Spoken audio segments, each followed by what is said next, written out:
Well, howdy gang, it's Monday the 14th of May 2018 and this is your EV News Daily.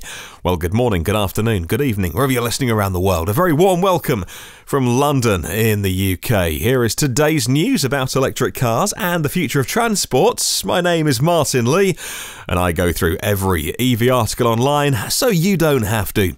Well, happy Monday, start of a brand new week. The podcast being recorded much later than normal tonight. We've been at a gig this evening, a country music band called The Shires here in the UK. So it's super late. Mrs. Lee tucked up in bed right now. Oh, and beer involved. Bear with me today. Coming up on the show, we'll talk about how one former Tesla employee quits to live in his Model X, and how one Silicon Valley veteran who worked under Elon Musk has written a new book. But first of all, in a rare interview, Wolfgang Porsche, the spokesman for the influential Porsche-Piech family that controls Volkswagen Group, has talked about VW's past and future leadership and the future of the Porsche brand. That's according to an article by Automotive News Europe. He was speaking to Automobilwoche. He talked a lot about VW, the legacy of the brand, the car maker, recovering from Dieselgate, having more humility, how being the biggest company doesn't matter. People need to see them as a company that understands what they did wrong. But a couple of comments about electric cars from this great interview, and we'll link to it in the podcast notes as always. The question was this: Porsche is building the Mission E. It's the first electric sports car. Is this the right decision? And Wolfgang says this, and I quote, "My grandfather built an electric car, the Lohner Semper Vivus, back in 1899. So the Mission E stands for the audacity that is a Porsche tradition. There's been many voices saying that the expansion of the Stuttgart facilities would not be worth the effort. It certainly was not the most affordable option, but it was important for our electric car to come from Stuttgart. Employees are doing without part of their pay increase for this and paying the money into a fund for the future. To me, that shows the spirit that lives on in the company," end quote. Well, the next question was this: motorsports have always been an important part of the history of Porsche. Is Formula E sufficient for the future? And Wolfgang said this: Formula E is certainly a good way to promote electric mobility. And the competition with Audi doesn't hurt, but I will be back at Le Mans again this year, even though Porsche no longer competes in the LMP1 class. I think one important area is customer racing, which we intend to strengthen. Porsche is also competing with a record number of vehicles in the GT series. So, a fan of Formula E, but also their current racing series as well. Well, moving on, and MW Motors is a Czech Republican car brand, and its Luka EV is a true phenomenon, says WideOpenRoads.com. Instead of placing the motor beneath the hood, there are four 12.5 kilowatt motors in each wheel hub. Well, MWM comments that they're the first to implement that kind of motor design in an EV. The 21.9 kilowatt-hour battery pack helps provide a really lengthy 186-mile driving range. Details are up in the air whether North America is ever going to see the Luka EV, but it will be highway legal in the EU soon enough.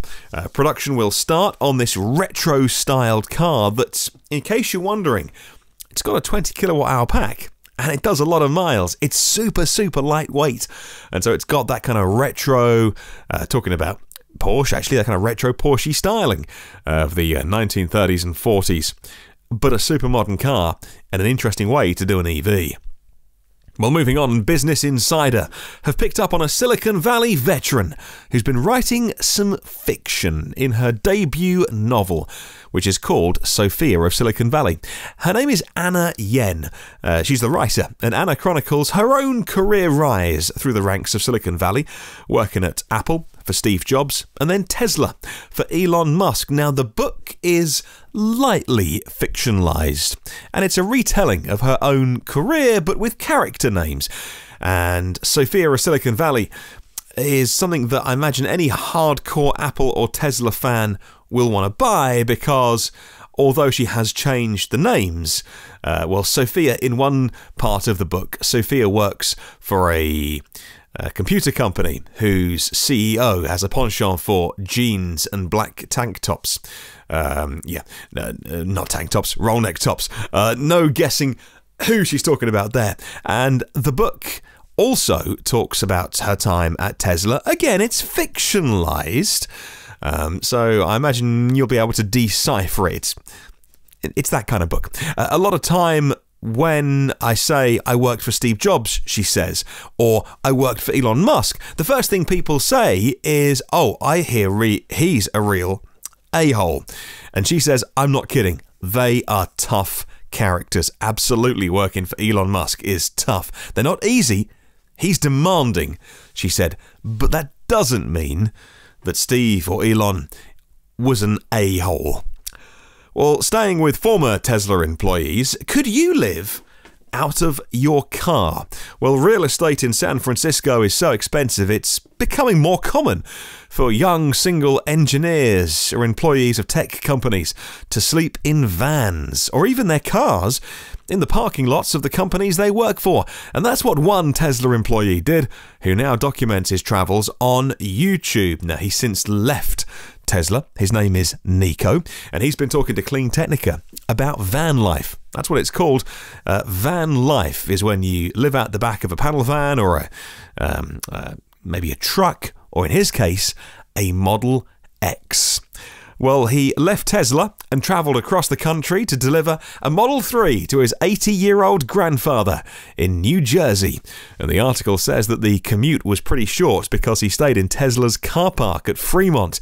He used Tesla's on-site gym, the showers, and the cafeteria, and it made a nice home base.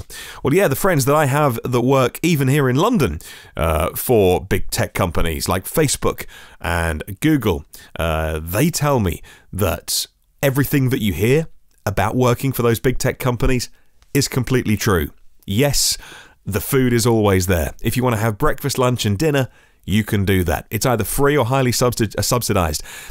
Creche, childcare, looked after. Gym, obviously. Your laundry done for you? Yeah.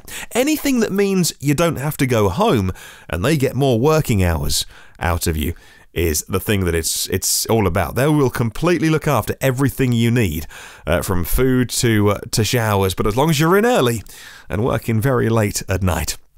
Well, finally, Georgia Power have been asking, is now the time to consider driving electric? Well, they say on a tweet that prices at the pump in the US are expected to top $3 a gallon for unleaded gasoline very soon in the coming weeks, as prices have risen for the 10th consecutive week. So, what's cheaper, driving a gas guzzler or an EV? You know the answer to this already. But looking at the maths, the average fill-up now in the US is $107 every month to fill a gas tank. That compares to $19 a month to run on electric. Now, those figures are based on a driver charging at 4,400 kilowatt hours per year at overnight off-peak prices, paying at 8% sales tax. And the gasoline estimated is based on a ratio of 1 kilowatt hour to 3.4 miles, and the average car doing about 25 miles a gallon. So much cheaper, 1/5 of the cost every month to drive electric rather than driving on gas. Well, I would love to spread the word about electric cars. If you can, please do share the podcast with somebody who might be interested. You can listen to every previous episode online now. iTunes, Google Play, Spotify, YouTube, Stitcher, SoundCloud, iHeartRadio podcasts, and even the blog at evnewsdaily.com. If you want to subscribe, you can do. It means you get it first and free and automatically. And if you want to catch up on our socials, Facebook, LinkedIn and Twitter, just search EV News Daily. Well, have a wonderful day, and I'll catch you tomorrow.